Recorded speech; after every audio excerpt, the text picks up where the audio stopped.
क्या आप dry cough से परेशान हैं और आपको बार-बार खाँसी आ रही है? तो आप यूज़ कर सकते हैं कोरेक्स डीएक्स सिरप। यह एक कफ सिरप है जिसमें आपको 2 चीज़ें मिलती हैं। पहला है डेक्स्ट्रोमेथार्पन हाइड्रोब्रोमाइड और दूसरा है क्लोरफेनामाइन मिलिएट। चलिए हम बात करते हैं कि ये दोनों हमारी बॉडी में कैसे काम करते हैं। डेक्स्ट्रोमेथार्पन हाइड्रोब्रोमाइड ब्रेन में कफ सेंटर को सप्रेस करके काम करता है जिससे बार-बार आने वाली खाँसी में आराम मिलता है। नेक्स्ट है क्लोरफेनामाइन मिलिएट।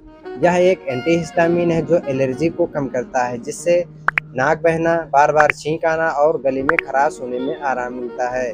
इसे आप अपने डॉक्टर के बताए गए डोज और ड्यूरेशन के अनुसार ही लें।